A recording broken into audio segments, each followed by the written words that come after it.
Abraçar árvores é uma maneira de mostrar que você se preocupa com elas. 1, 2, 3, 4. If you'll all gather close around the phonograph and listen carefully, I'll tell you how we're going to have a whole lot of fun.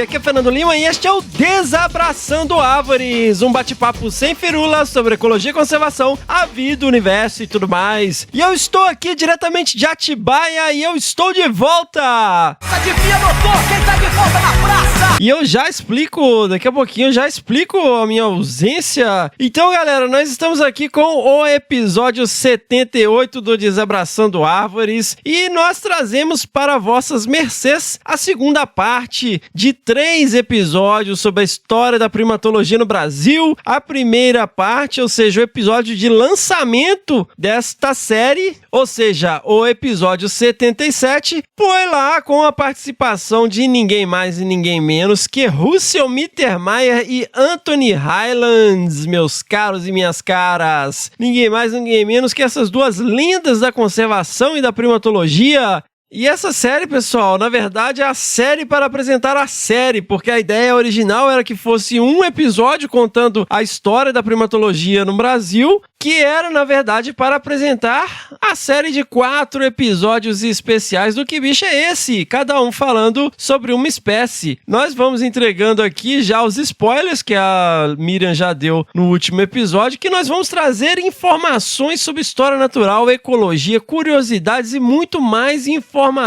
sobre os seguintes primatas criticamente ameaçados: o bugio ruivo alauata guariba guariba, o macaco prego do peito amarelo, o sapágios xanthosternos, o mico-leão da cara preta, o Leontopithecus caissara e o muriqui do norte, o Brachyteles hippoxanthus, meus caros e minhas caras. Então, esta série de 3 episódios sobre a história da primatologia é para apresentar essa outra série de 4 episódios do Que Bicho é Esse? Então nós tivemos lá o primeiro episódio da série para apresentar a série com o Russell e com o Anthony, e hoje nós temos aqui o segundo episódio com ninguém mais ninguém menos que o Leandro Jerusalinski. Ele que é bacharel em ciências biológicas, mestre em genética e biologia molecular e doutor em zoologia. Ele é coordenador do Centro Nacional de Pesquisa e Conservação de Primatas Brasileiros, o CPB, do Instituto Chico Mendes de Conservação da Biodiversidade, ou seja, o ICMBio, e ele é vice-presidente para o Brasil e Guianas do Grupo Especialista de Primatas, PSG, da Comissão para a Sobrevivência de Espécies, SSC, da União Internacional para a Conservação da Natureza, a IUCN. Ele foi presidente da Sociedade Latino-Americana de Primatologia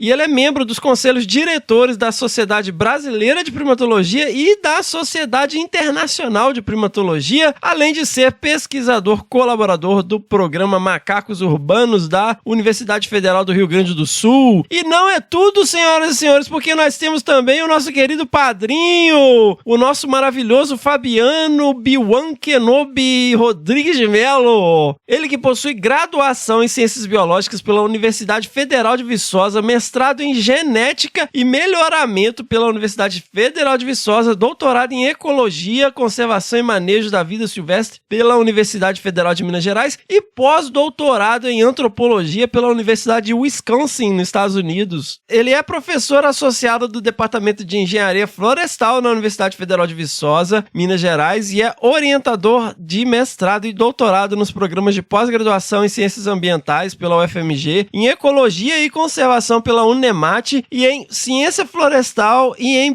em Ciência Florestal e em Biologia Animal, ambos pela Universidade Federal de Viçosa. Foi presidente e tesoureiro da Sociedade Brasileira de Primatologia. Também atua como coordenador para o Brasil do Primate Specialist Group, associado à Species Survival Commission, uma divisão da International Union for Conservation of Nature and Natural Resources, a IUCN, mais uma vez, e é um dos membros membros fundadores do Instituto de Pesquisa da Mata Atlântica, o IPEMA, e do Muriqui Instituto de Biodiversidade, onde atua como conselheiro científico e é também diretor de políticas públicas do Instituto Onça Pintada. Meu senhor, essa galera tem mais título do que qualquer personagem de Game of Thrones. Então, galera, vocês sabem que vai ser um episódio absolutamente memorável e sensacional, porque a partir de agora aqui nós apresentamos, né, a história da primatologia no Brasil a partir dos brasileiros, né? Então fiquem ligadas que está absolutamente maravilhoso essa entrevista aqui, né, que a Miriam gravou com o nosso querido Biwan e o Leandro Jerusalinski. Seguimos!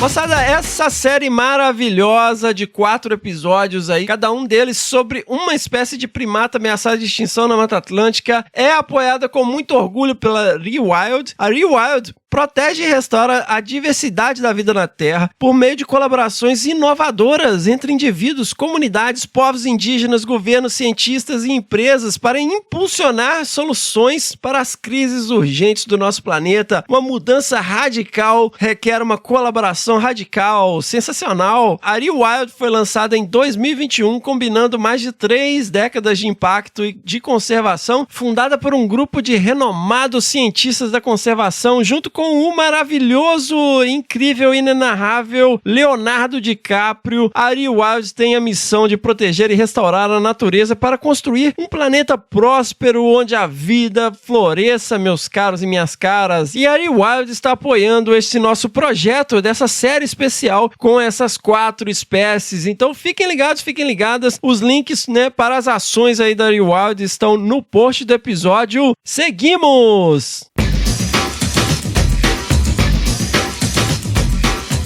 Meus caros e minhas caras, eu estive um pouco ausente aí de 21 a 29 de outubro, último aqui deste ano de 2021, porque eu estava na 9ª edição do curso de capacitação para trabalho com fauna em vida livre, ou seja, conservação in situ no Pantanal Sul-Mato-Grossense, um curso absolutamente maravilhoso do Instituto Tamanduá, galera. O Instituto Tamanduá organiza esse curso com o objetivo de capacitar e preparar estudantes e profissionais que queiram trabalhar com a fauna silvestre em campo. Galera, o curso conta com uma equipe renomada de profissionais que atuam com diversos grupos de animais da biodiversidade brasileira, além da participação de pesquisadores de projetos brasileiros, parceiros e pesquisadores internacionais, entre eles este que vos fala. Galera, eu quero agradecer enormemente a nossa querida Flávia Miranda. Se você está perdido aí na vida, desorientado, desorientada, e não sabe quem é a nossa querida Flávia Miranda, ouça lá o episódio 26 do Desabraçando Árvores, Heroínas da Conservação, e encante-se, galera, porque, poxa, que história bacana. E, cara, a Flávia é uma pessoa absolutamente maravilhosa, e eu não tenho que agradecer apenas a Flávia, mas também ao Alexandre Martins, o Alê, a Karina Molina, ao Vinícius Gasparotto, o Vini, a Karina Abreu e a Fernanda Jacobi. Nossa, galera, muitíssimo obrigado pelo convite, muitíssimo obrigado por me receber e pela paciência, né, ao longo desses dias aí no curso, porque acabou que eu dei uma sumida, galera, aí de Instagram, rede social e tal. Inclusive o último episódio quem fez a abertura foi a Miriam, porque eu queria participar de todas as atividades do curso. Então, assim, eu fiquei bastante envolvido, galera, porque é absolutamente sensacional, porque a gente tem aula com metodologias de pesquisa com avifauna, herpetofauna e mastofauna, que a gente sabe que é o único grupo taxonômico que importa, né, galera?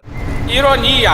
Esse comentário é uma ironia. E também telemetria, galera, tudo com muita prática, com mão na massa, inclusive os bichos, né, a gente tem contato com os bichos, tem captura, né, técnicas, metodologias super elaboradas, uma didática super bacana, protocolos super bem estabelecidos, tudo com muito cuidado, com muito carinho, com quem tá fazendo o curso e também respeitando os animais. E não é só isso, cara, galera, a gente teve aula com coleta e armazenamento de amostras biológicas em campo, medicina da conservação com o maravilhoso Paulo Mangini, estudos de caso em ecologia da paisagem como ferramenta de conservação, por este que vos fala, olha aí, resgate de fauna em situações de emergência, nesse caso o enfoque foi o fogo, prevenção de acidentes e manejo com serpentes, anestesia de animais silvestres, uso de armas anestésicas, abordagem de comunicação sobre conservação com a maravilhosa jornalista Paulina Chamorro, métodos de estudo em comportamento animal, pilotagem de barco, galera, até aula para pilotar barco a galera teve,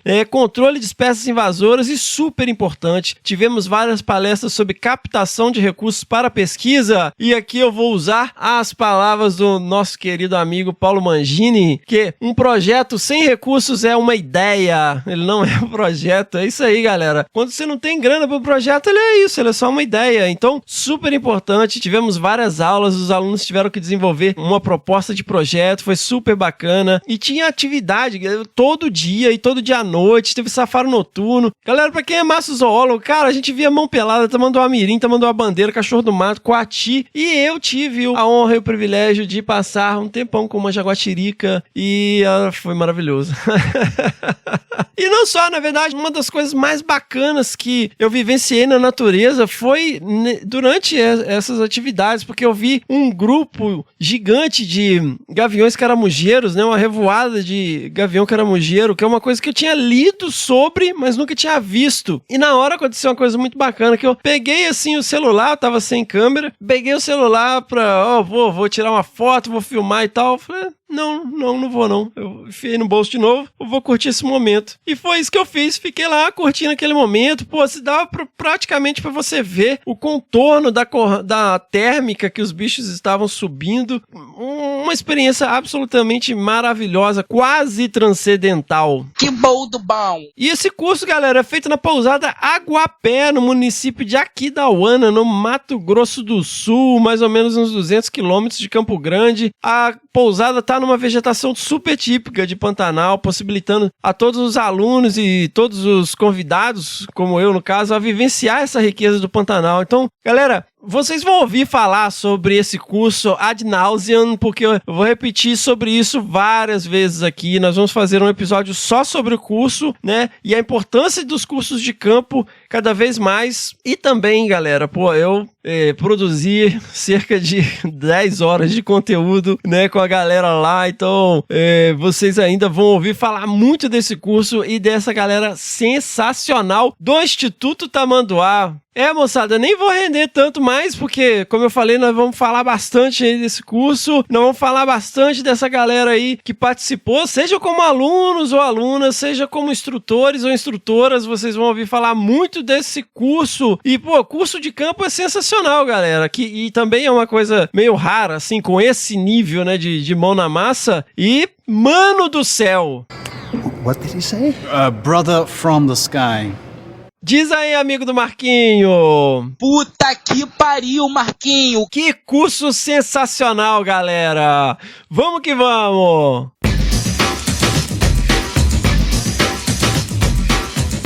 Moçada, como eu fiquei ausente aqui uns dias, eu tô aqui com o microfone, mó free talker falando sem parar, mas vale sempre lembrar das nossas redes sociais, lá no Facebook, o Desabraçando Árvores Podcast, no Instagram e no Twitter, o @Desabrace, temos também um canal no Telegram. Sigam lá os nossos 3 podcasts, o Desabraçando Árvores, o Que Bicho é Esse e o Que Bicho é Esse Crianças, lá no Spotify, na Amazon, no Orelo e na Apple Podcast. Se inscrevam no Google Podcasts ou no Castbox e favoritem no Deezer para não perder nenhum episódio. Moçada, este podcast só existe, ele só é viável graças ao apoio incondicional de um grupo muito especial de apoiadores e apoiadoras que compraram essa ideia, né, que literalmente apoiam financeiramente o projeto lá na nossa campanha de crowdfunding no apoia.se/Desabrace e também com doações pontuais lá no PicPay, no @Desabrace. Os apoiadores e apoiadoras têm acesso a um grupo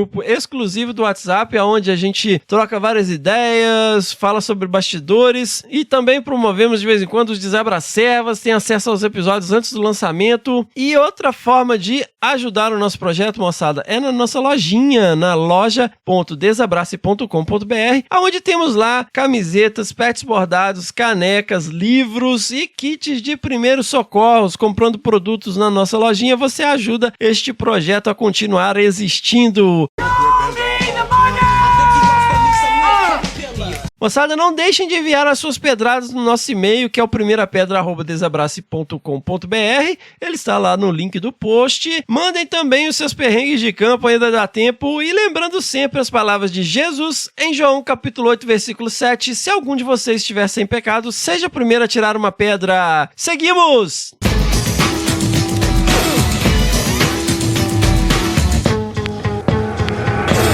That was fun. Let's do it again.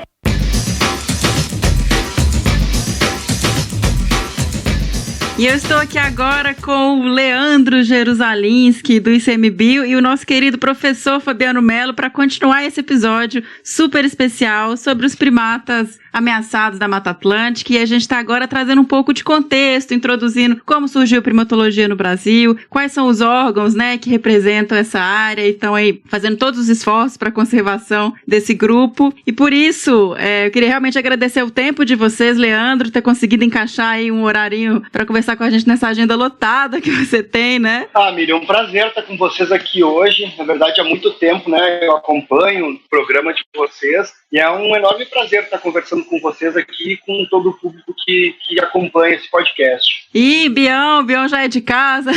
Bião, bem-vindo de volta aí conosco. Bião que está sempre apoiando e nos ajudando nessa iniciativa específica desse projeto com os primatas. Fala, galerinha do meu coração, saudade de todos. Obrigado, Mirinha, pelo convite, é sempre um prazer, ainda mais para sentar ao lado do meu querido amigo Leandro Jerusalinski, né, do qual eu tenho total deferência pelo trabalho, respeito e consideração. É um amigo, um parceiro e certamente vai enriquecer muito esse debate nosso aí. Estou ansioso por esse episódio. Legal, vamos lá então. Aqui, se a gente fosse falar de reconhecimento mútuo, a gente podia passar o programa inteiro, né, Bião? Nessa conversa aqui, porque o apreço, a parceria, né, a vontade e as realizações são muitas, né? Obrigado aí. Olha que privilégio, gente. Eu tô aqui participando com os dois e podendo acompanhar aí tanta história que tem no meio e admiração. Vamos lá, então. A gente sabe que o Brasil ele é muito bem reconhecido em relação à conservação de primatas globalmente. Inclusive, assim, no primeiro bloco da entrevista com Russell Mittermeier e com Anthony Hylands, eles mencionam isso, como o Brasil ele tem uma política avançada e ele tem esse histórico muito forte em conservação de primatas. E eu estava lendo, inclusive, um artigo de vocês sobre a primatologia no Brasil, que eu vou colocar no link para quem quiser saber um pouquinho mais. E lá vocês mencionam que tudo começa com os mico-leões na década de 60, certo? Eu queria que vocês trouxessem pra gente um pouquinho dessa história aí de como que começou a conservação de primatas no Brasil. Pesquisa e conservação de primatas, desculpa. Bacana, Miriam. Essa história, ela é muito longa, na verdade. Se a gente pensar na primatologia no Brasil, é uma história que remete aos naturalistas, né? Há centenas de anos atrás, né, com as explorações, para a gente conhecer quando começou a se explorar o que era a diversidade de primatas no Brasil. Mas se a gente pensar na conservação de primatas de uma forma um pouco mais estruturada, isso tem início, né, dá para dizer ali pela década de 60, um pioneiro da primatologia conservacionista no Brasil, que foi Adelmar Coimbra Filho. Ele tinha essa preocupação pela fauna, ele tinha suas práticas de caçador e tudo mais, enfim, Darwin também era caçador, então não ia crucificar ninguém, mas o Coimbra começou a se preocupar porque ele viu que o mico-leão dourado, Sauí-piranga, né, o mico vermelho, né, na linguagem indígena, estava em populações muito reduzidas. E ele começou a se preocupar com isso, publicou alguns artigos ali, 62, 63, que são alguns dos primeiros artigos que se tem sobre justamente essa preocupação sobre a conservação, o estado de conservação de algumas espécies. Depois, mais adiante, ele é o pioneiro também, ele é o responsável pela redescoberta do mico-leão preto, no Pontal do Paranapanema. Ali no início da década de 70, o Mittermeier, né, muito jovem ainda, vem ao Brasil, né, ele já contou um pouco dessa trajetória também, certamente, e essa parceria do Mittermeier com o Coimbra fica muito interessante, porque o Coimbra tinha uma atuação local e ele conhecia bem a Mata Atlântica, né, a situação do mico-leão dourado, né, de alguns outros primatas, mas o Mittermeier conseguiu dar essa projeção internacional para a situação dos primatas brasileiros, né? Depois, na sequência, né, saindo um pouquinho da Mata Atlântica, mas o Russ ele vai para a Amazônia, também com o José Márcio Aires, ele começa a fazer algumas investigações pioneiras ali sobre a situação do sauim de coleira, né, o Sabinus bicolor, que é endêmico da região de Manaus, também criticamente ameaçado até hoje. Então, digamos, esse aí é o pontapé inicial da conservação de primatas no Brasil. Ali na década de 70 a coisa vai se estruturando um pouco mais. A gente tem, inclusive, uma coisa que eu acho muito interessante. A primeira reserva biológica do Brasil é a Reserva Biológica de Poço das Antas. Foi criada em 1974, justamente para a conservação do mico-leão-dourado. Então, a primeira reserva biológica do Brasil ela é criada para a conservação de um primata. Um pouco mais adiante, em 80, o Coimbra ele foi para o sul da Bahia, porque tinha o sagui de cara dourada, né, o Leontopithecus crisomelas, e ele seleciona uma área, ele indica uma área que viria a ser a Reserva Biológica de Una, onde eu tive o privilégio de trabalhar por um ano, quando eu entrei, né, na época no IBAMA, hoje, claro, vinculada ao ICMBio. Então, essa outra reserva biológica é criada para a conservação do mico-leão de cara dourado. Bom, e aí os trabalhos também, claro que em paralelo a gente tem ali já no início da década de 80 a preocupação com o muriqui. Na verdade, essa preocupação ela é anterior, quando a Aguirre faz a sua expedição, né, publicada em 71, essa obra que está hoje completando 50 anos, que é uma obra magnífica sobre a situação, primeiro panorama da situação dos muriquis no Brasil, distribuição, situação de conservação, mas a partir da década de 80, com a chegada da Karen Strayer e também com a ajuda aí do Mittermeier, esse trabalho de conhecimento, de conservação dos muriquis ganha força. E, bom, aí vai embora, né? Mas uma coisa, até voltando nos micos, que eu achei muito interessante lendo, e também quando eu fiz mestrado, a gente estuda muito esses casos de conservação dos micos, do mico-leão-dourado e do mico-leão preto, que é a questão de manejo, né, de conservação ex situ, de todos esses centros que foram construídos e que são referências no país, né? Queria que vocês contassem um pouquinho dessa história também, dessa formação desses centros de conservação e para manejo ex situ. E aí o Bion pode até explicar, o que é ex situ, in situ, para quem não sabe o que é, trazer um pouquinho desse contexto também. Boa, tia Cotinha tem que estar lá atenta, né, e compreender bem aí as razões da gente estar falando desse palavreado diferenciado, né, mas o manejo in situ, né, que a gente fala, um nome em latim que significa lá no local, né, é o manejo que a gente faz na natureza. Então, são os bichos de vida livre, né? Então, a gente trabalha esse conceito de manejo in situ. E o manejo ex situ é aquele manejo que a gente faz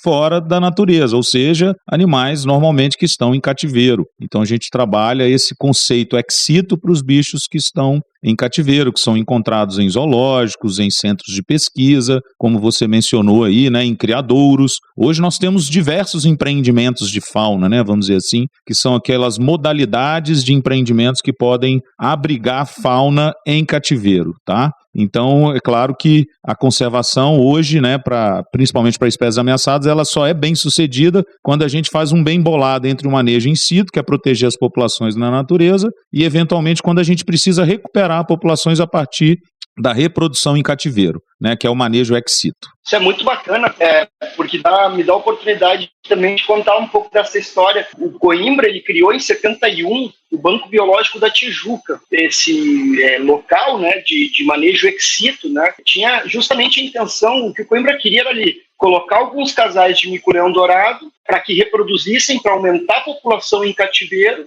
e depois reintroduzir e repovoar, aumentar a população na natureza. Isso é uma iniciativa pioneira, visionária, assim, né, do Coimbra, né, em termos de conservação de primatas no Brasil, e isso foi dando tão certo. Claro, teve vários problemas, nós estamos falando isso 50 anos atrás, então teve muitos problemas, inclusive do apoio que o Estado dava ou não dava, eventualmente, para essa iniciativa e tal. Na sequência ele foi criando, né, foi tentando criar outros locais de reprodução. Bom, essa trajetória teve vários capítulos, mas tem 9 na fundação do Centro de Primatologia do Rio de Janeiro, CPRJ, que é um verdadeiro tesouro que a gente tem aqui no Brasil, é uma referência mundial em termos de manejo e conservação, né, reprodução de primatas ameaçados em cativeiro, né? Isso é algo realmente extraordinário e que foi fundamental para que a gente saísse daquela situação dos cerca de 300 indivíduos que se estimava, né, na época, quando o Coimbra começou esses trabalhos que tinha no mico-leão-dourado na natureza,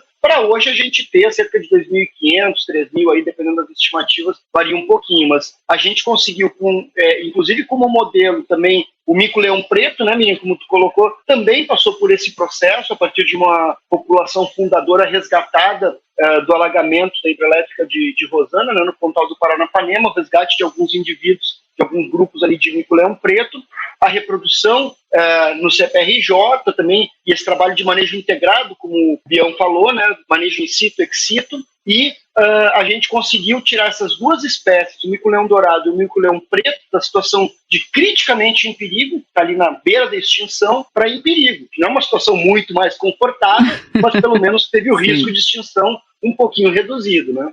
Perfeito. E uma coisa que eu acho que é muito importante a gente colocar, né, um tempero nesse caldo, é o seguinte, que para que esse manejo ex situ, né, esse manejo em cativeiro pudesse ser bem sucedido em termos de alimentação, de sobrevivência, de reprodução e inclusive de retorno à natureza, né, de recolocação desses animais na natureza de forma efetiva, com sobrevivência, com eles conseguindo se estabelecerem, reproduzirem na natureza, é fundamental essa interação do in situ ex situ. Então, a pesquisa, né, à medida que a pesquisa na natureza avança, que tu conhece melhor, né, como funciona a dinâmica social, a dieta, a reprodução, o tempo de intervalo entre nascimentos, tudo isso que a gente vai descobrindo no acompanhamento dos animais na natureza, ou seja, no seu comportamento natural, isso é fundamental para que se leve esse conhecimento para o ex situ e consiga se melhorar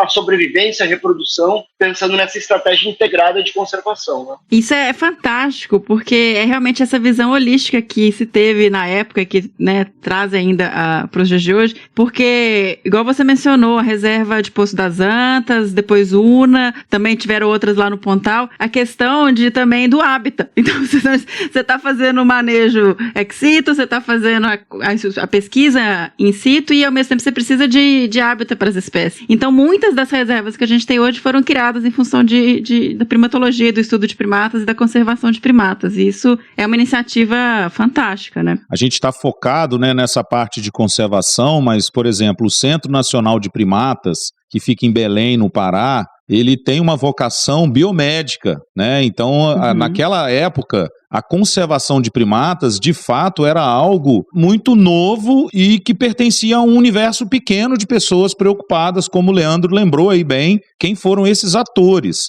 Mas a primatologia, né, além das questões de comportamento, de evolução, tinham questões biomédicas muito importantes que estavam sendo levadas, né, e estudadas no mundo inteiro. E aqui no Brasil isso não foi diferente, né? Nós temos uma história, né, vamos dizer, um pouquinho diferenciada do surgimento de outros locais, né, de primatologia que hoje são referência para o Brasil e para o mundo, como o SEMP, né, em Belém, no Pará, mas que surgiu com outra pegada. É só para a galera entender que a gente tinha toda uma dinâmica, né, que estava surgindo para a conservação, mas que de fato a gente tinha outros interesses importantes também de pesquisa que estavam sendo levados em conta, que permitiram, né, que o Brasil se tornasse essa referência, né, e isso vem principalmente desde a década de 70, que o Leandro colocou bem. Então, só para a galera lembrar que a gente não está falando só de uma questão voltada para a conservação de espécies, apesar de ser o mote dessa sequência de episódios dos macacos da Mata Atlântica ameaçados. Mas o Brasil hoje é uma potência em diversas áreas de conhecimento dentro da primatologia, e é importante ressaltar isso. Verdade, Bion. E a gente, claro, aqui o nosso recorte, né, bem assim, conservação, né, enfim, aquilo que a gente é apaixonado, mas obviamente que se a gente pensa na primatologia de forma mais ampla, a gente tem vários outros eventos muito importantes. Então a gente tem, basta mencionar aqui o professor Milton Thiago de Mello, né, com a sua trajetória mais do que centenária já, e na década de 40, quando foram trazidos os macacos rezos para a ilha da Fiocruz, né, com o macaco rezo um importante modelo experimental para pesquisa biomédica, né, então teve o CEMP, como tu bem colocou, Bião, e tem também o Centro de Primatologia da UNB também, que a gente não pode esquecer. Então, claro, em paralelo teve várias outras iniciativas, a própria estruturação, né, de instituições ex situ, zoológicos, que progressivamente foram escapando daquela visão colecionista, né, para ter uma função ali na conservação, na pesquisa, para conhecer melhor e promover a conservação dos primatas, claro. Agora, resgatando um ponto que eu também acho que é interessante a gente pensar perguntar assim, bom, mas então o que é mais importante? A bala de prata, digamos, para a gente conseguir salvar uma espécie? A resposta que a gente tem, inclusive das lições com os micos-leões, é que não tem uma estratégia única. O que realmente, geralmente dá certo é a estratégia integrada. Então, tem a parte, obviamente, da pesquisa, porque a gente faz conservação baseada em ciência, então a gente precisa do conhecimento científico para embasar melhor as nossas decisões de conservação. Precisa proteção do habitat, obviamente, e aí quando a gente fala de proteção de habitat para primata, nós temos que lembrar algumas questões básicas, que eles são, os nossos primatas neotropicais aqui são primatas que vivem em ambientes florestais, eles dependem de florestas, de árvores, para se proteger, para se reproduzir, para se locomover com segurança, para se esconder de predadores, tudo isso, diferente de alguns primatas do Velho Mundo, que a gente vê andando em savanas, em áreas abertas, os nossos primatas neotropicais, eles são essencialmente florestais. Outra questão que é muito importante a gente pensar, lembrar quando a gente pensa em proteção de habitat e manejo também de habitat dos primatas, é que eles são sociais. Os nossos primatas vivem em grupos, então eles têm toda uma dinâmica social muito complexa no sentido de formar grupos, manter esses grupos, quais indivíduos migram em que etapa da vida para estabelecer novos grupos ou para se associar a outros grupos sociais. Então, tudo isso é extremamente relevante quando a gente pensa em proteção de habitat, porque a gente precisa garantir um tamanho de área e uma conectividade entre as áreas que permitam esse balé e essa dinâmica dos indivíduos entre pequenos grupos. Claro, a gente pensa, sei lá, os guigós, por exemplo, formam grupos de 4, 5 indivíduos, até 7, eventualmente, mas são grupos pequenos, essencialmente familiares, até grupos altamente complexos, como o dos muriquis ou dos macacos prego, podem até ter centenas de indivíduos, Então, proteção de habitat, manejo de habitat. Claro, quando a gente está falando na Mata Atlântica, a gente pensar em conectividade. E quando a gente pensa conectividade, geralmente a gente pensa conectividade aquele corredorzinho de floresta plantado, conectividade estrutural, que é muito importante, muitas vezes realmente é fundamental. Mas a gente também pode pensar em conectividade funcional. Quais são elementos da matriz que podem facilitar o deslocamento dos primatas, que não essencialmente aquela florestinha plantada, mas eventualmente pomares, ou enfim, algum outro tipo de ambiente que facilite o deslocamento dos primatas na paisagem. A questão do manejo, outra estratégia fundamental, a gente acabou de falar disso, in situ, ex situ, com translocações, com reintroduções. Claro que isso é muito mais arriscado, porque os animais, a gente coloca os animais numa situação vulnerável, a gente está manipulando os animais com riscos aí, de doença, enfim, de que eles venham a se ferir nesse processo de manejo ou de transmissão de doenças. Está aí a Covid, que não deixa mentir com relação ao risco de doenças passarem de animais para humanos e vice-versa. Educação ambiental, obviamente, é algo fundamental. Comunicação, educação ambiental, sensibilização é uma estratégia de conservação imprescindível. E, claro, fiscalização contra a caça, fiscalização contra desmatamento. Então, quer dizer, é um conjunto de estratégias que a gente tem que pensar como um cardápio, e claro que elas são adequadas em maior ou menor peso para a situação de cada espécie, mas que a gente não pode dizer assim, não, só vou escolher essa aqui. Então, tudo bem, cria uma reserva, tudo bem, tá tudo certo. E como a gente tem essa diversidade de ameaças e esse cardápio de potenciais formas de intervenção, a gente precisa trabalhar com planejamento, E aí é um planejamento estratégico. Isso é realmente super interessante que você trouxe, super importante essa questão de ter realmente também uma estratégia específica assim, tudo vai depender da espécie, do lugar, do que você está vivenciando ali, das ameaças, etc. E aí, por exemplo, a gente trouxe o estudo de caso dos micos, que já entraram, já começou com manejo, que é uma coisa que a gente, assim, que trabalha com mamíferos principalmente, sabe que existe um monte de pé atrás quando você vai falar em manejar a espécie, em fazer toda essa questão de ex situ, in situ, de introduzir animais, E já, por exemplo, no caso, aí trazendo um pouquinho do estudo de caso do muriqui, que também é uma das principais espécies, o foco inicialmente foi muito mais em entender a espécie, em pesquisar, em Eu queria que até o Bion trouxesse um pouquinho a história aí da reserva de Caratinga, de como que começou tudo ali, que já foi um outro processo, né? Hoje em dia, lógico que vai adaptando, vai mudando, vão se assumindo novas estratégias, mas inicialmente o projeto foi de pesquisa em loco e entender e comportamento, essa linha de estudo, correto, Bion?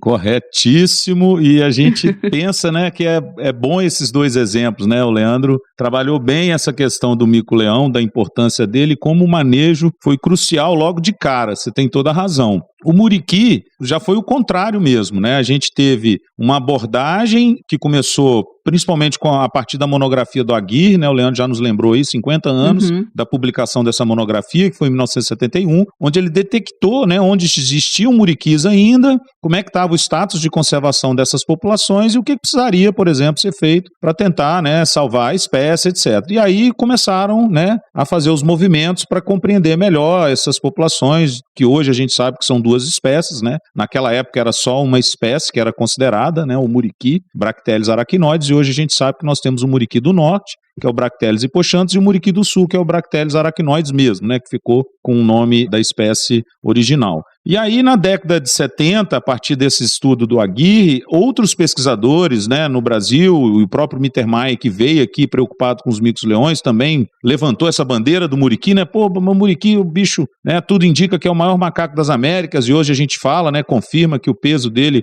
é um peso, né, extremamente comprovadamente exagerado, né, para um macaco neotropical, né, nós estamos falando de bichos aí de 12 quilos, 13 quilos, né, um macho adulto, né, na literatura fala até 15 quilos.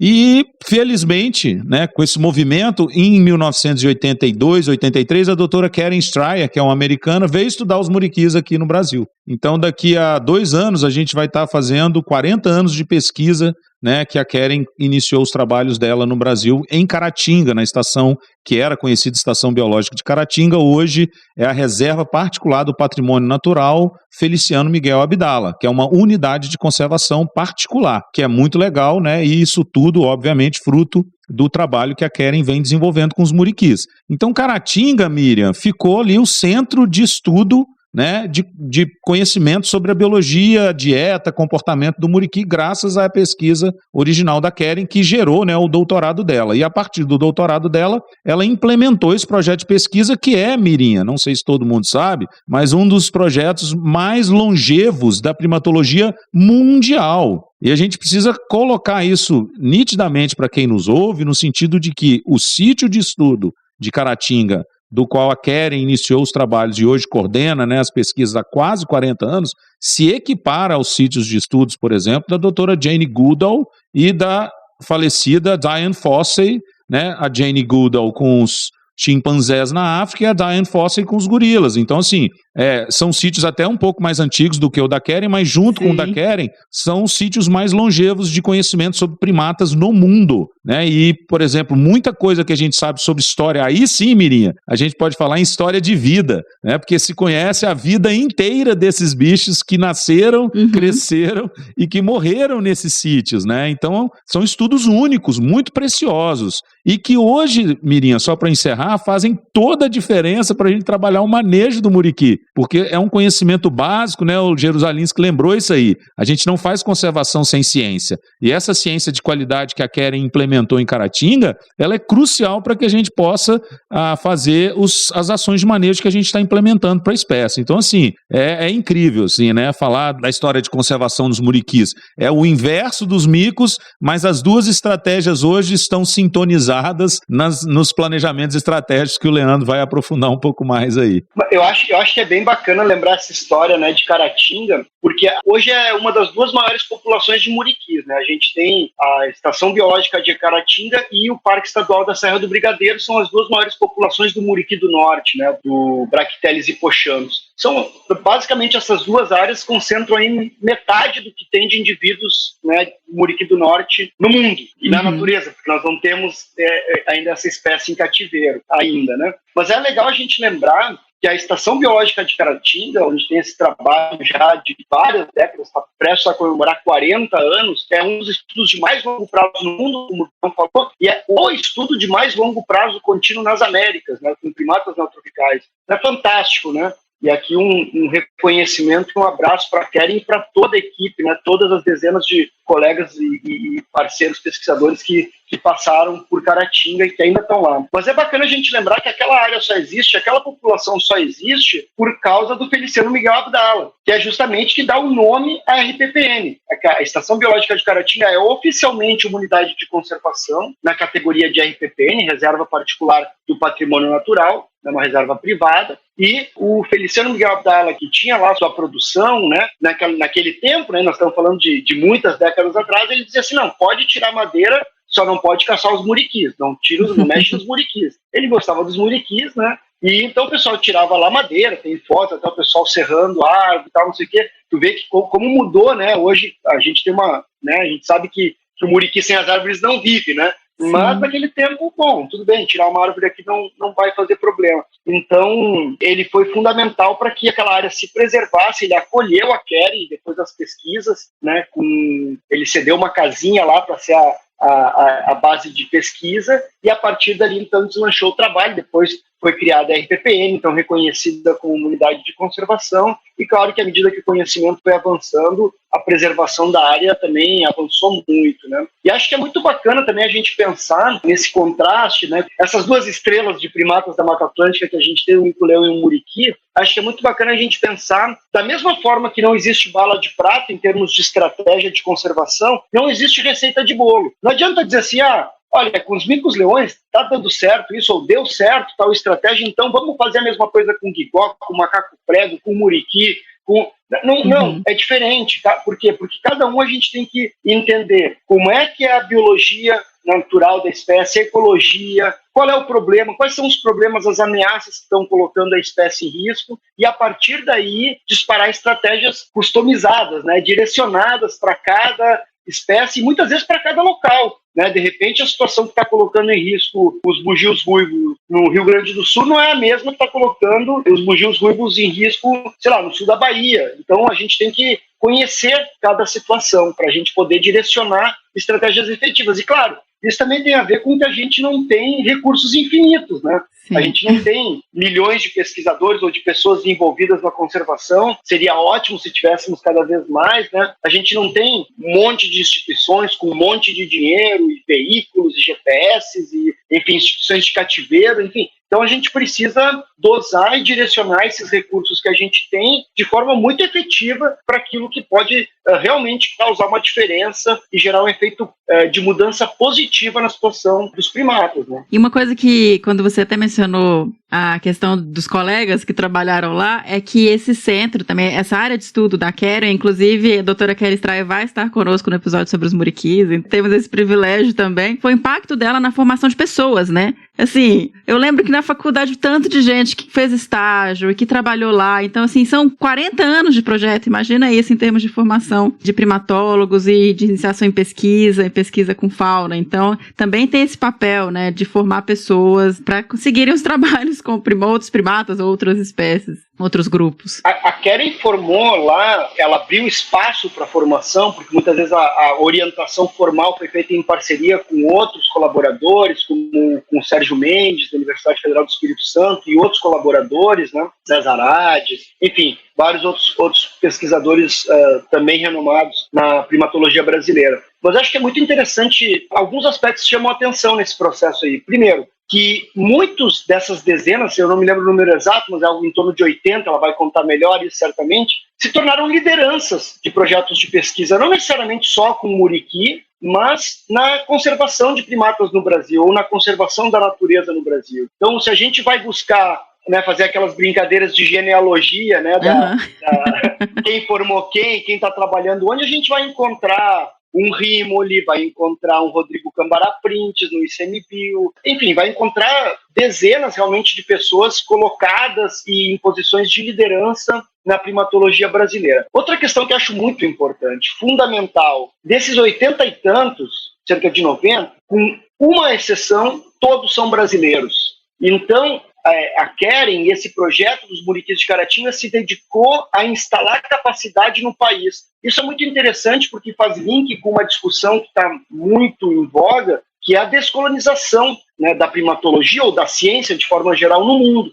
Então, diferente da primatologia em outros países, inclusive da América Latina, em que um pesquisador de um país que não tem primatas, por exemplo, Estados Unidos, não tem nenhum primata nativo lá, vai para um país habitat, instala um projeto de pesquisa, traz os seus estudantes para fazer a pesquisa. E aí os nativos, né, os brasileiros, aqui no caso, seriam só ajudantes de campo, né, e depois essa capacidade vai embora, né? Não, a Keren fez questão, né, de formar brasileiros, fala português fluentemente, né? Então a gente tem, isso é um diferencial notável em termos de instalação de capacidade. E acho que é uma coisa muito importante da gente observar dentro dessa discussão ampla que está tendo sobre a descolonização, né, da primatologia na América Latina e da ciência no mundo de forma geral, né? E para complementar, Mirinha, rapidinho, ela sempre priorizou mulheres. Ah, que ótimo. Tá? Ou seja, muito antes desse debate, ela já vinha fazendo essa seleção para realmente tornar, né, possível o acesso das mulheres à ciência, à pesquisa, e a Keren tem toda a nossa gratidão, né, por todo esse trabalho dedicado, né, e como o Leandro falou muito bem aí agora, né, de formação de lideranças e capacitação no Brasil, né. Hoje nós temos uma primatologia brasileira sólida, forte, muito em parte por conta desse processo que se iniciou lá na década de 70, 80. Assim como a Keren, a gente tem outros casos, né? Então, assim, o Anthony Rylance, que vem da Inglaterra, se instala no INPA, na Amazônia, e depois vem para o UFMG, que é fluente, bom, não só em português, em 7 idiomas, então isso permite ele ter um trânsito e uma interlocução com os atores dos países-chave, né, os países habitat, muito importante. O próprio Steve Ferrari, que eu tive a honra de ter como orientador no meu doutorado, que vem da Inglaterra e até hoje está no Brasil, ele passou várias décadas ali na Federal do Pará e agora é professor da Universidade Federal de Sergipe, que vieram para o Brasil, se abrasileiraram, adotaram muito do nosso idioma, da nossa cultura, e fizeram sempre questão de fortalecer a primatologia no Brasil. Isso junto com alguns outros pesquisadores locais, né, como a gente já mencionou, o Coimbra, depois um pouco mais adiante ali o Alcides Piscinati, que até hoje é o chefe do Centro de Primatologia do Rio de Janeiro, já mencionamos o Milton Thiago de Mello, bom, e a gente poderia falar de vários outros, foram fundamentais para plantar essas sementes aí que até hoje estão frutificando, né? Claro que em paralelo a todos esses trabalhos que a gente está mencionando aqui, que são emblemáticos, né, com os micos-leões, com os muriquis, vários outros trabalhos na própria Mata Atlântica, né, Macaco Prego do Peito Amarelo, com um trabalho que o IESB fez, né, liderança da Cecília Queruffi, o próprio embrião do CPB, que foi aqui o trabalho de manejo dos guaribas de mãos ruivas aqui no Nordeste. No Sul a gente já tem o trabalho do Macacos Urbanos e do projeto Bugio já em Santa Catarina há quase 30 anos, né, focado na conservação do bugio ruivo. Várias outras iniciativas que a gente poderia mencionar aqui na Mata Atlântica, mas também, obviamente, que essas iniciativas de conservação foram se espalhando para outras áreas do Brasil, na própria Amazônia, que a gente tem instituições importantes como o Instituto Nacional de Pesquisa da Amazônia, o INPA, o GEUD, a Universidade Federal do Amazonas, enfim, e outras instituições como o Mamirauá, né, que teve aí a liderança do José Márcio Aires, a criação da primeira reserva de desenvolvimento sustentável do país, né, que tinha como um dos seus focos a conservação do acari vermelho. Eu sei que isso aqui a gente vai ter oportunidade de tratar em outro episódio, mas só dando um spoiler, né? O trabalho também com o sauim de coleira, né? o Saguinus bicolor na região de Manaus. Então, várias outras iniciativas também foram começando a trabalhar também a conservação de primatas na Amazônia e que hoje, claro, tem um foco e uma preocupação muito grande, principalmente pela situação do chamado arco do desmatamento, né? Que vem reduzindo muito o habitat, fragmentando esse habitat dos primatas na porção, digamos, sul da Amazônia, né? Maravilhoso. E a Sociedade Brasileira de Primatologia, ela também surgiu ali na década de 70, né? Como é que foi isso? A Sociedade Brasileira de Primatologia, né, SBPR, da qual tivemos a honra de ter o Bião como presidente numa gestão, e tantos outros presidentes valiosos, atualmente o Gustavo Canali, que está justamente trabalhando lá no Mato Grosso, no Arco do Desmatamento. Que também vai estar conosco aqui. Que maravilha, estarão muito bem acompanhados, meu amigo Canali. E vários outros presidentes, como o Léo Oliveira, que trabalha com o mico-leão de cara dourada na Bahia, o Danilo Teixeira, né, que está hoje também no sul da Bahia, na UESC, enfim, vários colegas muito valiosos aí atuantes na SBPR. A SBPR foi fundada em 1979, justamente o mesmo ano de criação do CPRJ, apesar de que o CPRJ já vinha, né, desse embrião anterior do Banco Biológico da Tijuca, no início da década de 70, mas foi formalmente fundado em 79, assim como a SBPR. E a SBPR é uma sociedade, eu digo, decana aqui nas Américas, né? Ela é tão antiga quanto a Sociedade de Primatólogos dos Estados Unidos, né? E depois disso foi um exemplo para várias sociedades na América Latina. Hoje a gente tem sociedades primatológicas nacionais em um total de 8 países na América Latina, mais recentes a Bolívia, o Paraguai, um pouco mais antigas Peru, Equador, Argentina, México, enfim. Então, a SBPR é fundamental, porque a SBPR, ela obviamente que não tem só a preocupação de conservação, mas ela tem essa preocupação do desenvolvimento da primatologia, né, da pesquisa, da ciência primatológica no Brasil. E, de fato, se a gente olha a trajetória da SBPR, com tantos congressos, se eu não me engano, a gente está no 18º congresso, 18 congressos brasileiros de primatologia, a série A Primatologia no Brasil, né, que é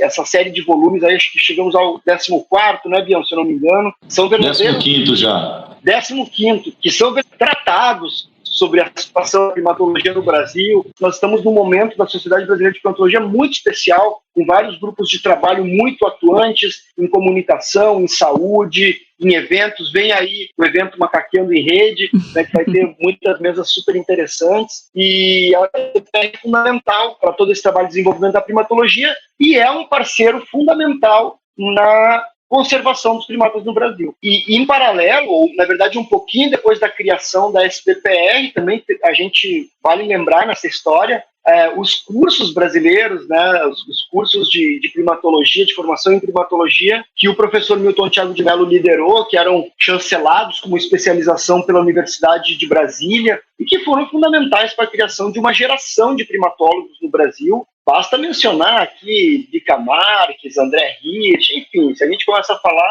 realmente são dezenas de lideranças que a gente tem hoje na primatologia que tiveram esse privilégio de ter a formação com o professor Milton Thiago de Mello lá nos primórdios dessa primatologia um pouco mais estruturada no Brasil. E que depois, né, algumas décadas depois, né, Bião, a gente pegou o cajado, teve essas edições do curso brasileiro de primatologia também durante 12 anos, que tentamos ajudar também na formação e impulsionar a primatologia, principalmente com jovens pesquisadores e conservacionistas, sempre muito essa pegada da conservação nesses cursos, né? Não só da pesquisa, mas do que fazer para proteger os primatas, né? E é interessante, Mirinha, que os cursos, né, que o Milton desenvolveu na década de 80, foram 6 edições desses cursos mais voltados para a primatologia, porque ele também desenvolveu outros cursos até mais tarde, né, de 2 meses de campo, mas era voltado mais para um público de veterinários, enfim, tinha uma outra pegada. E aí a gente, né, eu, Leandro, e a Romário Martínez e o Maurício Taleb, hoje a Romário é da UESC,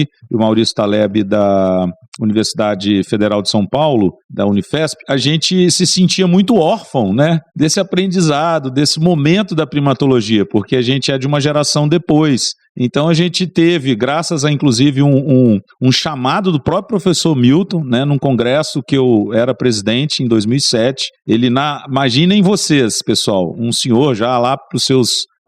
ele já devia estar beirando, já tinha 90 anos, provavelmente, né? Porque ele fez 92 com a gente, né, Leandro, em 2009. Ele fez 92 anos durante o curso, Mirinha. Aí você pensa, um senhor de 90 anos, em 2007, brigando com todos os jovens de que a primatologia precisava tomar um sacode. E a Romário, né, nossa amiga querida da UESC, se sentiu, né, se sensibilizou e começou a movimentar esse processo para retomar esse curso brasileiro de primatologia. E felizmente, né, a gente encampou essa ideia. Em 2009 nós fizemos a primeira edição e ele esteve presente. Ele, Adelmar Coimbra Filho, né, o Piscinati e o Anthony Highlands. Então nós que éramos órfãos dos cursos, né, e dessa geração bem-sucedida de primatólogos renomados, nós nos sentimos alunos, né, apesar de sermos os organizadores do primeiro curso dessa nova geração, a gente ficou igual criança, né, pinto no lixo, com esses 4 grandes nomes da primatologia estando conosco lá com os outros alunos que a gente tinha selecionado, né, para fazer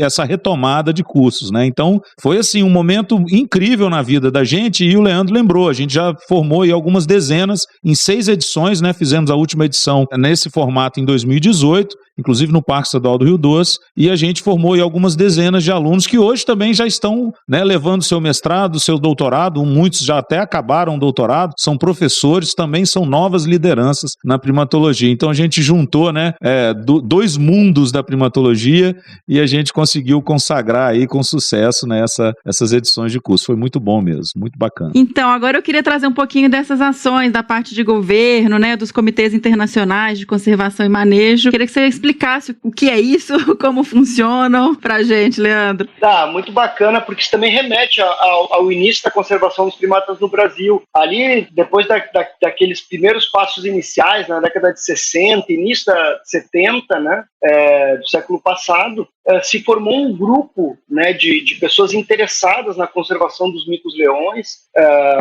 mico-leão dourado, mico-leão de cara dourada, mico-leão preto e tal, e com tanto pesquisadores quanto pessoal de zoológicos, e aí se formaram os comitês. Só que esses comitês, eles não eram governamentais. E aí o que, inclusive é interessante, o primeiro nome era Comitê Internacional de Recuperação dos Micos-Leões. E muita gente acha que esse recuperação se remete a recuperar a população, recuperar a situação da espécie. Não, era a recuperação dos micos-leões que estavam espalhados pelo mundo, fruto do tráfico ilegal.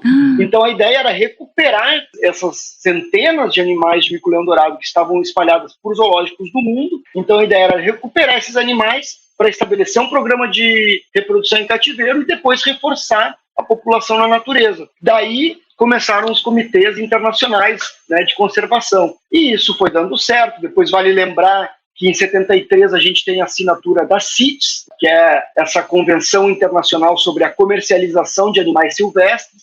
Isso regulamenta, isso faz com que diminua muito o comércio ilegal internacional, inclusive de micos-leões, mas também de várias outras espécies. E, concomitante a isso, então, surgem outros comitês, mico-leão de cara dourada, né, nesse mesmo viés. Esses comitês começam a pensar também outras estratégias de forma mais ampla, integrada para a conservação das espécies. E em 1990 é criado, no âmbito do governo federal do Brasil, os comitês internacionais, né? Aí eles são, digamos, formalizados como órgãos assessores, como instâncias assessoras do governo federal do Brasil para a tomada de decisão para a conservação das espécies. 1990, vamos contextualizar isso um pouquinho. Em 1989 tinha sido criado o IBAMA. Né? Em 1988, um ano antes, foi a Constituição Federal do Brasil ainda vigente, que tem o famoso artigo 225, que fala da necessidade da gente ter um ambiente saudável e que é de responsabilidade de todos a gente manter,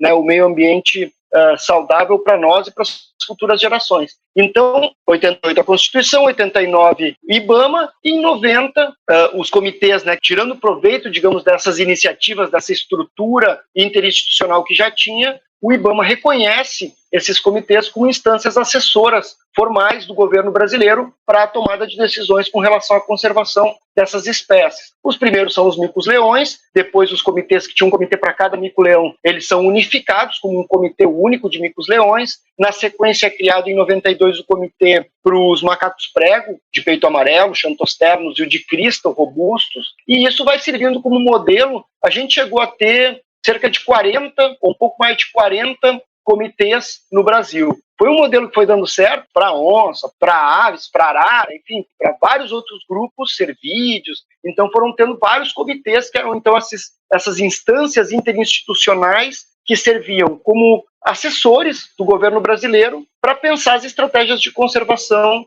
de espécies ameaçadas. Isso foi fundamental para que a gente conseguisse avançar na conservação de algumas espécies. A gente chegou a ter comitês dos micos-leões, dos macacos prego, depois dos muriquis.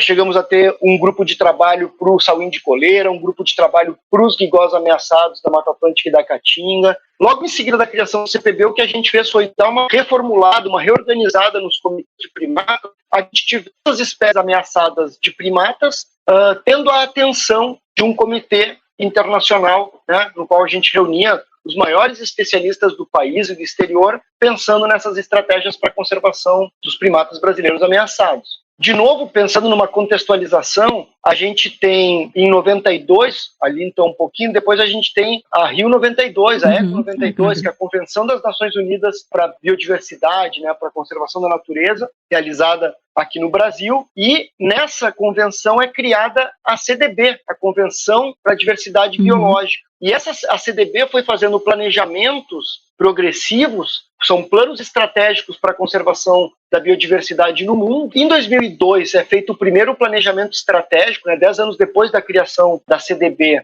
é feito o primeiro plano estratégico internacional para a conservação da biodiversidade, estabelecendo metas para os países, né? Os países, quase todos os países do mundo são signatários dessa convenção internacional, talvez a mais importante que a gente tenha em nível mundial para a conservação da diversidade biológica no mundo, e os países assinam então metas, se comprometem com metas. Entre essas metas está a de ter um planejamento estratégico para a conservação de espécies ameaçadas. Isso se aprofunda em 2010, a gente tem um plano que ficou muito famoso, muito conhecido, com umas 20 metas de Aichi para a conservação da biodiversidade. Então esse plano 2011 e 2020, que são as 20 metas de Aichi, tinham a meta 12, que é a meta justamente que se refere a um compromisso dos governos signatários de reduzir o risco de extinção de espécies, especialmente daquelas que já estão muito ameaçadas. Bom, mas como fazer isso, né? E aí, inicialmente teve o debate com os comitês, obviamente que os comitês, com aquele rol de especialistas fantástico, que estavam já com muitas décadas de debate nos comitês, foram fundamentais para a gente pensar nessa estruturação, adotou como ferramentas centrais para a meta 12, para a gente avançar na redução do risco de extinção de espécies. Planejamento estratégico pautado num diagnóstico da situação das espécies, né? Lembrando aquilo que a gente falou no início do programa, né? Que a gente precisa saber a situação das espécies, precisa saber o seu contexto para que a gente consiga traçar estratégias de conservação efetivas. Ora, qual é esse diagnóstico? A avaliação do estado de conservação das espécies, a avaliação do seu risco de extinção. Como é que a gente faz isso? A gente usa categorias e critérios estabelecidos pela IUCN, a União Internacional para a Conservação da Natureza. A IUCN foi fundada logo depois ali da Segunda Guerra Mundial, em 48, dentro dessa ideia, né, de uma visão um pouco mais humanista no mundo, né? Isso envolve também a visão de conservação da natureza, e a partir disso então é criada a IUCN, e a IUCN já vem ao longo das últimas décadas aprimorando esse sistema de avaliação do risco de extinção das espécies. Se a gente pensar no Brasil, a primeira lista de espécies ameaçadas é de 68, tinha 8 primatas lá na lista de 68. Agora, como é que era feita essa lista? Era feito assim, olha, eu acho que o mico-leão tá mal, bota na lista. Ah, eu acho que o muriqui tá mal, bota na lista. É tipo, vejo pouco, tem pouco lugar, não deve estar bem. Ao mesmo tempo eram espécies que se conheciam um pouco, porque para saber que ela estava mal tu tinha que conhecer um pouco. Hoje a gente sabe que muitas das espécies não eram sequer conhecidas. Para isso basta a gente mencionar que só de primatas, nesse século, a gente já descreveu cientificamente mais de uma espécie nova por ano. São mais de 20 táxons de primatas descobertos, redescobertos, revalidados, só nesses últimos 21 anos, desde a virada do século. Imagina, né, se a gente está falando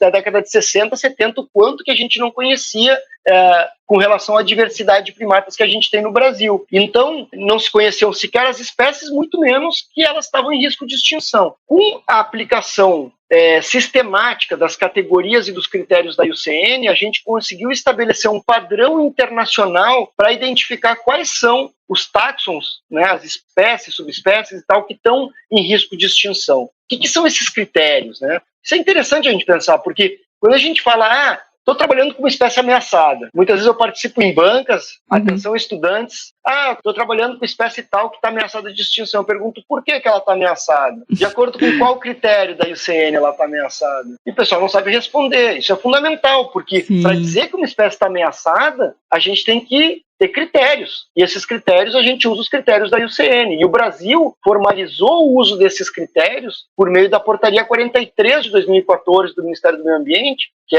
estabelece o programa Pró-Espécies, né? E que ali diz claramente, a gente vai usar os critérios e categorias da IUCN. E o que são esses critérios? São 5 critérios, A, B, C, D e E. Obviamente que não vou contar todos os detalhes, mas eles se referem à redução populacional, a distribuições muito restritas, a declínios populacionais acentuados, a populações já muito pequenas, a análises quantitativas que projetam a probabilidade de risco de extinção. E aí, a partir da aplicação desses critérios, a gente categoriza. Então, uma espécie pode ser de menor preocupação, pode ser quase ameaçada, pode ser ameaçada em 3 categorias, criticamente em perigo, pode ser extinta na natureza, se ela só existe, por exemplo, em zoológicos, né? Pode ser regionalmente extinta, por exemplo, uma espécie que a gente compartilha, digamos, com a Bolívia, e que ela vem assistindo no Brasil, mas continua vivendo lá, ela está regionalmente extinta. Né? Perfeito. E é importante saber esses critérios até para definir depois as ações, né, Leandro? Exatamente. Para a gente correr esses critérios, aqui a gente às vezes acaba correndo atrás do próprio rabo, Sim. Mas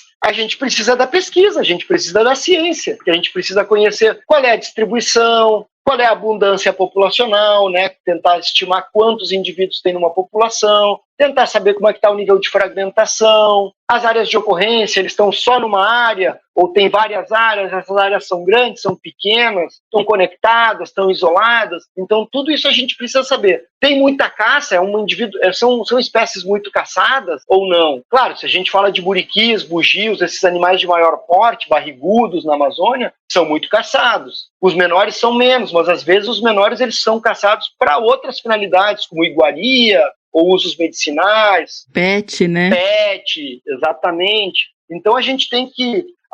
os macacos prego e os saguis, eles têm maior flexibilidade, eles conseguem se adaptar a ambientes mais perturbados. Em alguns casos é verdade, para algumas espécies. Se a gente fala dos saguis da serra, por exemplo, né? Que a gente tem aí a honra e o prazer de ter o Centro de Conservação dos Saguis da Serra na Universidade Federal de Viçosa, são saguis mais sensíveis. Mas o jacus e o penicillata, eles convivem em áreas urbanas. Aqui, pela minha janela, aqui em João Pessoa, eu vejo muitas vezes os saguis de tufu branco passando aqui nos fios elétricos.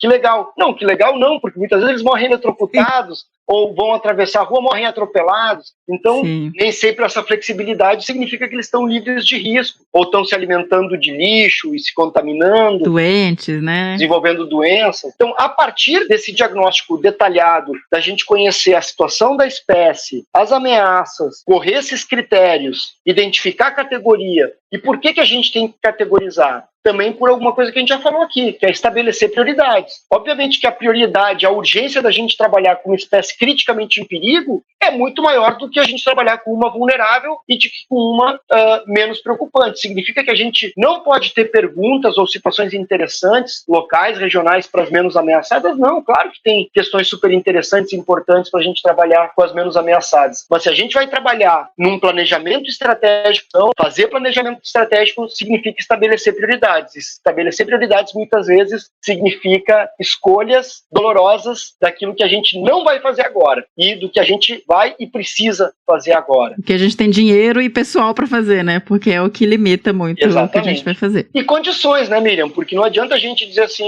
vamos transformar todas as áreas onde tem macaco em unidade de conservação. É impossível, não é factível. Tem que ser realista. Né? Tem que negociar com outros interesses, os setores produtivos, agropecuária, né, setor energético, enfim, vários outros setores que a gente tem que negociar, conversar e chegar a acordos, a consensos de como compatibilizar esse desenvolvimento que todos queremos. A gente não estaria gravando aqui esse podcast, nem transmitindo se a gente não tivesse algum nível, né, de desenvolvimento tecnológico, econômico, social. Mas, ao mesmo tempo, a gente tem que, né, garantir, até por uma questão ético-filosófica, a sobrevivência das outras espécies. Exatamente. Além de questões éticas filosóficas, que é o do direito dos outros animais, das outras espécies viverem, ser um pouco até mais egoísta. Se a gente pensar nos primatas, por exemplo, os primatas não humanos são fundamentais para nos sinalizar da febre amarela, do vírus da febre amarela. Se a gente não tem primatas não humanos próximos da gente, a gente não tem essa sinalização, esse sentinela, esse verdadeiro sentinela de circulação do vírus da febre amarela. Isso é fundamental para quê? Para orientar o trabalho de vacinação, para orientar o trabalho de saúde pública. Então, aqui a gente pode falar também nas funções ecológicas dos primatas, dispersão de sementes, qualidade do ar e das águas, e aí uma série de outras questões. Mas, por tudo isso que a gente tem que saber dialogar com todos os setores da sociedade para falar desde as questões éticos-filosóficas até as questões mais utilitaristas, né, passando pelas questões econômicas. A gente tem os primatas não humanos como nossos parentes mais próximos da natureza em termos filogenéticos. Eles também são excelentes modelos para pesquisa biomédica, para desenvolvimento, né, de medicamentos, enfim, e aí para várias questões que a gente tem que conseguir ressaltar a importância de conservar essas espécies. São 3 pilares principais, né? Ética, ecologia e economia, que aí entra até também nessa parte de saúde, etc. Não, mas a gente poderia até ser um pouco mais lúdico aqui, pensar no valor também estético, sim, né? Sim. Então, assim, eu acho lindo ir no mato, ver os animais, me divirto, passo um tempo fantástico, né, quando eu estou observando os animais. Então, os valores, a valoração que cada pessoa dá, que cada setor da sociedade dá aos primatas e à natureza de modo geral, a gente precisa compreender isso para poder dialogar. A gente não pode achar que o nosso próprio valor que a gente dá vai ser aceito por todos os demais setores, porque aí a gente vai ficar preso para convertido. Exatamente. Ainda mais aqui, né? Aqui todo mundo é apaixonado e quer ficar ali no mato, quer ver os bichos e tem que realmente pensar nos outros setores. Mas eu queria, Leandro, que agora você falou de como vocês avaliam. E aí vamos para o plano de ação. Como que são feitos os planos de ação para conservação de espécies, que aí vocês ralam um bocado, né? Tem que planejar, leva um monte de gente, faz toda uma mediação, gente, é um processo aí importante, assim, que o pessoal do ICMBio, quem fala que não trabalha tá muito errado, porque trabalham pra caramba e estão ali na frente, na linha de frente, resolvendo todos os pepinos que a gente tá empurrando pro lado. O pessoal do ICMBio tá ali na batalha. Pô, a gente até arranja broncas familiares aqui, de tanto que a gente trabalha, mas tudo bem, né? Mas muito bacana, menina, porque chegamos nos nossos queridos e valiosos planos de ação. Aquela portaria que eu mencionei, a 43 de 2014, do Ministério do Meio Ambiente, que estabelece o Proespécies, ele coloca 2 instrumentos principais. Um eu já falei, que é a avaliação do risco de extinção usando categorias e critérios da IUCN. E o outro são justamente os planos de ação nacional. O ICMBio, o Brasil inventou a roda? Não, o Brasil não inventou a roda. A gente está alinhado ao que a IUCN estabelece também. Se a gente olhar, tem um documento muito importante de 2008, que são as diretrizes, né, de planejamento para a conservação de espécies ameaçadas, que estabelece justamente esse circuito. A gente tem que avaliar o status, ou seja, a situação das espécies, fazer um planejamento de médio e longo prazo, e depois de um tempo a gente vai reavaliar para ver se aquele planejamento deu certo e se mudou a situação, né? Como no caso dos micos-leões, se a gente conseguiu tirar a espécie de criticamente em perigo para em perigo, né? E os planos de ação no Brasil, particularmente, eles começam ainda no âmbito do IBAMA, em 2004, tem os planos de ação principalmente de aves, arara, mutum e tal, mas eles têm um salto a partir da criação do ICMBio. Em 2007, né, vale lembrar, o ICMBio é criado a partir de um desmembramento do IBAMA. As unidades de conservação, que hoje somam mais de 330 unidades de conservação, que representam mais de 10% do território nacional, elas vão formar o ICMBio e junto com as unidades de conservação federais vão os Centros Nacionais de Pesquisa e Conservação, o CPB. E aí o ICMBio tem como agenda central esses 2 eixos: áreas protegidas por meio de unidades de conservação e espécies ameaçadas. Ora, a expertise que se tinha em termos de gestão de unidades de conservação era gigante já, e obviamente que foi sendo aprimorado ao longo desses 14 anos de existência do ICMBio. E para espécies ameaçadas a gente também já tinha uma trajetória, né? A gente já falou aqui dos comitês, das listas de espécies ameaçadas e tal, mas a gente precisava dar um salto em termos de estratégia para a conservação. E com isso a gente começou, ali em 2008, 2009, em seguida da criação do ICMBio, a pensar em como aprimorar os planos de ação. os muriquis, né, os primatas, são pioneiros de novo nessa história, porque a gente começou a construir um plano de ação para a conservação dos muriquis em 2005, depois tivemos outra rodada em 2008, ali em seguida da criação do ICMBio, e finalmente consolidado em 2010. E a gente decidiu ganhar escala dentro do ICMBio, vamos fazer planos de ação. E hoje a gente já tem mais da metade das espécies ameaçadas no Brasil com planos de ação nacional para sua conservação. E os primatas estão todos cobertos com planos de ação. Hoje a gente tem 5 planos de ação nacional que cobrem todos os primatas ameaçados no Brasil. A gente tem o plano de ação dos primatas amazônicos, o plano de ação para o sauim de coleira, que já está no segundo ciclo, o PAN dos primatas do Nordeste, que também está no segundo ciclo, e o PAN dos primatas da Mata Atlântica e da preguiça de coleira, que a gente adotou aí a preguiça por ela ocupar os mesmos ambientes, né, e está sujeita a ameaças bastante parecidas dos primatas da Mata Atlântica. E depois a gente tem o do Cerrado e do Pantanal, a Justaia, que está junto com a fauna desses 2 biomas num plano de ação mais amplo, né? Então, hoje em dia, a gente tem planos de ação, ou seja, estratégias formais, formalizadas como políticas públicas para a conservação de cada um dos primatas brasileiros ameaçados de extinção. Hoje são 35 primatas que constam na lista nacional oficial de espécies da fauna ameaçadas de extinção. Portaria 444 de 2014 do Ministério do Meio Ambiente, vale sempre lembrar, está lá oficial a nossa lista de espécies ameaçadas de primatas. Tá, Leandro, mas o que são os PANs?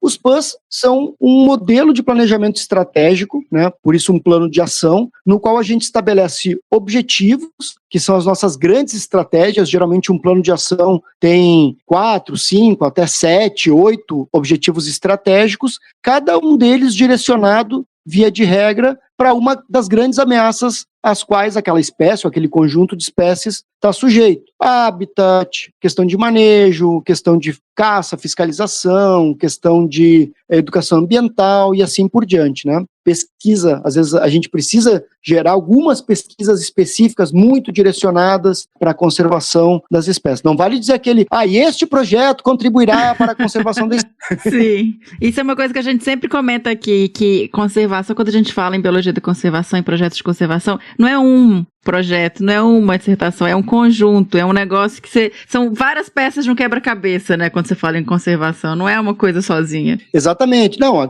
geralmente quando a gente fala de conservação tem 2 extremos que tu não pode flertar. Tu não pode tomar decisões de conservação sem saber nada, porque tu pode estar tomando a decisão errada, e nem tu pode esperar conhecer tudo, saber tudo para tomar uma decisão, porque pode ser tarde demais. Sim. Então, em algum momento nesse meio termo aí, entre saber o mínimo, né, e a urgência das coisas, tu tem que tomar decisões e agir, né, para a conservação. Sim. É nesse sentido que, então, a gente, no plano de ação, estabelece os objetivos, metas temporais e ações, que é o passo a passo, aquilo que a gente precisa fazer para atingir aquelas metas, para atingir aqueles grandes objetivos que a gente traçou. E é bem bacana que isso é feito de forma colaborativa. O pessoal diz, os PANs do ICMBio, os planos de ação do ICMBio. Bom, a gente coordena, realmente a gente tem essa incumbência de coordenar os planos de ação, de articular as instituições, os pesquisadores, os gestores, enfim, todo o pessoal envolvido nisso. Mas o plano de ação é uma política pública. Ele é algo que qualquer pessoa interessada em conservação de espécies ameaçadas pode ir lá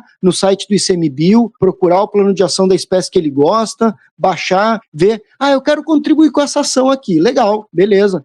Às vezes não precisa nem dizer pra gente, claro, se dizer pra gente é muito melhor, porque a gente vai poder dizer oportunidades, outros parceiros que estão trabalhando com coisas parecidas ou que podem ajudar. Pra gente é muito importante saber o que está sendo feito para ver onde é que a gente precisa direcionar esforços e tal. Mas, para esse trabalho de coordenação, inclusive, a gente conta com a parceria do que a gente chama os GATs. GATs são os grupos de assessoramento técnico. Então, para cada plano de ação, a gente tem um GAT, um grupo de assessoramento técnico, que nos ajuda na coordenação, né? Inclusive o Bião aqui é membro de alguns GATs, né? Ele é um membro muito ativo e ajuda muito os centros do ICMBio na coordenação de planos de ação. Com relação aos primatas, ele participa dos primatas da Mata Atlântica, dos primatas amazônicos, né? E esses GATs, eles se reúnem a cada ano para a gente fazer uma monitoria. Na monitoria, a gente vai medindo o esforço. O que foi implementado daquelas ações que a gente traçou? Conseguimos fazer? Conseguimos gerar os produtos, atingir os resultados que a gente esperava ou não? E depois a gente tem avaliações de meio termo e finais,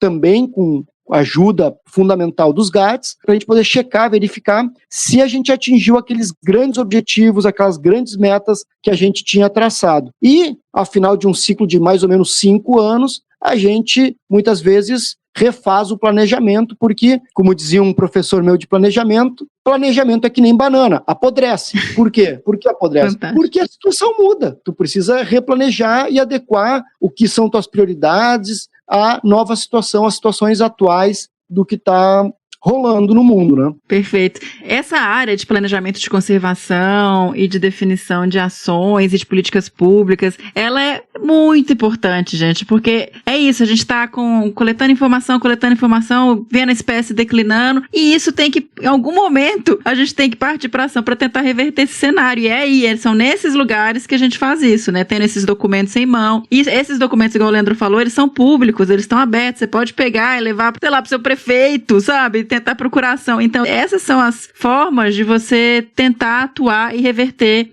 declínios populacionais e tirar espécies, né, desse cenário de ameaça.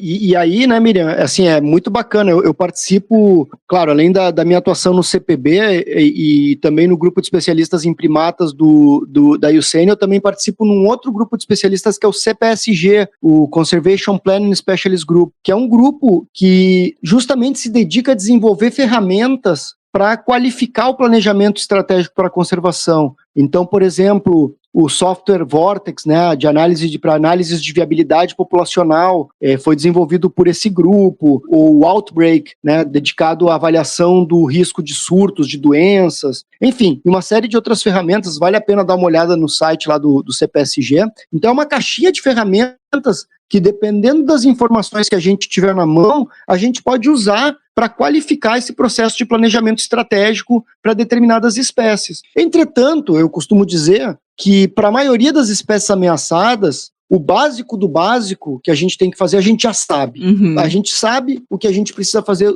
o básico. E aquilo, claro, com o mínimo de informação para que a gente tome uma decisão baseada em ciência, a gente precisa implementar de forma urgente. E claro, depois, à medida que a gente vai ganhando conhecimento, aumentando o conhecimento sobre as espécies, a gente vai progressivamente qualificando essas estratégias de conservação para que sejam cada vez mais efetivas, né?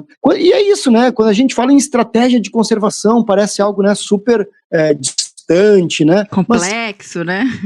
Exatamente. Só que estratégia de conservação é isso. Olha, quais são as principais ameaças, né? Por exemplo, para os primatas, né? Perda de hábitat, ou seja, desmatamento, fragmentação de hábitat. Os primatas ficam ilhados em pequenos pedaços de florestas, fragmentos de floresta, em qual eles não podem, né, garantir a sua sobrevivência em longo prazo. Uhum. A caça, né, a apanha para a criação como se fossem pets, né, doenças, espécies invasoras. A gente já sabe quais são essas ameaças, então a gente também já tem ali uma senha, um sinal do que a gente precisa fazer para melhorar a situação das espécies. E é justamente isso que está colocado nos planos de ação. Se vocês forem olhar depois lá, olha, muitas vezes o pessoal diz, mas eu posso ajudar com isso. Então bora ajudar com isso, vamos ajudar a melhorar a situação das espécies. Fica aí o chamado, né, para olharem lá e tentarem Estão todos convocados, todos e todas convocados a ajudarem na conservação dos primatas e de todas as espécies ameaçadas de extinção no Brasil. Bora, galera, muita coisa para fazer. Que legal. Poxa, Leandro, Bião, que legal. Quanta, assim, é tão fascinante saber a história de como as coisas começaram, né? Porque não é assim, de um dia para o outro você cria um centro, você forma. Existe todo um histórico de pesquisa, de momento na história, mesmo de contexto para as coisas acontecerem. Então, assim, obrigada por vocês dividirem isso com a gente e também por estarem aí na linha de frente, Leandro aí conduzindo planos de ação, avaliação de espécies, que é um trabalho punk, não é fácil, né? O Bião aí no campo o tempo todo viajando, com projetos novos, iniciativas para conservação e para estudo, para conhecer mais a ecologia dos bichos. Então, só tenho a agradecer a participação de vocês aqui hoje. Valeu, Miriam. Olha, eu quero agradecer muitíssimo pela oportunidade, dizer para vocês que é um privilégio estar participando desse podcast tão bacana. Eu acompanho também, escuto, e também como parte das comemorações aí dos 20 anos do CPB, né, CPB completando aí 20 anos de criação, Centro Nacional de Pesquisa e Conservação de Primatas Brasileiros, que também adotou o Xenartra, né, mas que nasceu e ainda tem uma forte atuação, né, na conservação dos primatas brasileiros. Lembrando que, além da avaliação das espécies, os planos de ação, a gente trabalha com um monte de outras coisas, aí a autorização de pesquisas, monitoramento da biodiversidade, vários projetos de pesquisa, orientações, enfim, manejo populacional. Coloco aqui à disposição de todas e de todos o CPB para o que quiserem conversar, que a gente possa contribuir, estamos à disposição. Dizer que é um prazer, né, estar participando aqui com vocês desse podcast e um privilégio estar compartilhando aí com meu amigo, o companheiro Bião, essa andada, essa trajetória pela conservação dos primatas no Brasil, né? Com o Bião a gente compartilha esse sonho, essa esperança, mas também essa luta diária e esse grande trabalho árduo pela conservação dos primatas no Brasil. E vale lembrar, né, o Brasil é o país que tem a maior diversidade de primatas no mundo. Nenhum país no mundo tem tantos primatas quanto o Brasil. E também vale lembrar que em conservação não existem vitórias definitivas. É uma luta a cada dia. A gente ganha uma e amanhã tem outra. Então, muita coisa para fazer, pessoal. Obrigado, um abração. Maravilhoso, obrigada. Pô, sensacional, Leandro. Muito boa a sua fala. Eu acho que, né, Mirinha, ele colocou muito bem, né? O Leandro é muito didático, né? Um professor nato. E ele colocou muito bem aí as questões dos planos de ação e das espécies ameaçadas. E eu tenho a felicidade, né, Mirinha, de colaborar com esse processo. O CPB sempre confiou no meu trabalho e eu já venho representando, né, a sociedade, primeiro a Sociedade Brasileira de Primatologia e depois a IUCN, né, com a coordenação que a gente tem aqui para o Brasil e Guianas. Eu sou vice-coordenador junto com ele, com o Taleb, com a Cecília Queruf, os coordenadores aqui, né, do Brasil e Guianas do grupo de especialistas de primatas da IUCN, né, que é a União Internacional para a Conservação da Natureza, que o Leandro também já mencionou aí. Né? Então, como coordenador de táxon dos primatas ameaçados, eu participei das 2 revisões de listas de espécies, as 2 últimas, né? A de 2012, que gerou a lista de 2014 das espécies ameaçadas do Brasil, e aí inclui todos os primatas, e a última, que já foi revisada agora em 2018, mas infelizmente com a pandemia, a gente ainda não publicou, né, os dados da revisão das espécies primatas ameaçadas em 2018, né, que a gente fez a reunião. E é isso que você falou, né? Muito trabalho, muita gente envolvida, o ICMBio está de parabéns, porque é um trabalho hercúleo. E os grupos e os planos de ação nacional, eu estive, né, no GATPAN dos muriquis, o PAN muriquis encerrou, e aí agora as 2 espécies estão incluídas no PAN primatas da Mata Atlântica da preguiça de coleira, o Leandro também mencionou aí agora, e a gente também está no GATPAN, né? Eu faço parte do GATPAN ungulados e GATPAN primatas da Amazônia também. Então, assim, é muita coisa legal que a gente aprende, que a gente pode contribuir com esses trabalhos de campo que a gente desenvolve, né? E aí você traz para essas listas ou para esses planejamentos, né, Miriam, a realidade, né? Você não fica ali só elucubrando com base em teoria. Essa experiência que a gente vive no campo, que a gente pode levar para essas plenárias, né, para essas agendas de planejamento, elas são fundamentais. E eu peço a todos que nos ouvem que façam esse exercício, que colaborem com esse processo. O ICMBio não constrói essa agenda sozinho, ele só constrói graças à participação nossa, com a nossa vivência, sabe, Mirinha? Então é fundamental que quem nos ouve compreenda a importância desse processo. Sim, é fantástico, assim, porque junta diferentes pesquisadores com diferentes espécies em diferentes regiões e todos com um objetivo comum, com um trabalho voluntário, né, Biel? Todo mundo que está ali de fora do ICMBio está trabalhando voluntariamente e construindo esses planos que tem realmente uma meta de diminuir declínio populacional, de restabelecer populações. Então é uma iniciativa fantástica. É salvar essas espécies, né? Exatamente, tirá-las da ameaça de extinção. E aí, Mirinha, para a gente finalizar, eu queria agradecer o convite, fico sempre muito feliz, você sabe que é sempre um prazer estar com vocês, né? A gente ama o Desabraçando Árvores e eu gostaria de dizer que essa série, né, sobre os primatas da Mata Atlântica é uma série sensacional, que a galera vai curtir muito e que eu te agradeço de coração por você ter, né, me incluído aí nesse processo, né? E eu fiquei feliz também de ter inicialmente colaborado aí para que tenha dado tudo certo. Beijo no coração de todos. Valeu, galera. Obrigado, Mirinha. Mais uma vez, só sucesso. Obrigada, Bião.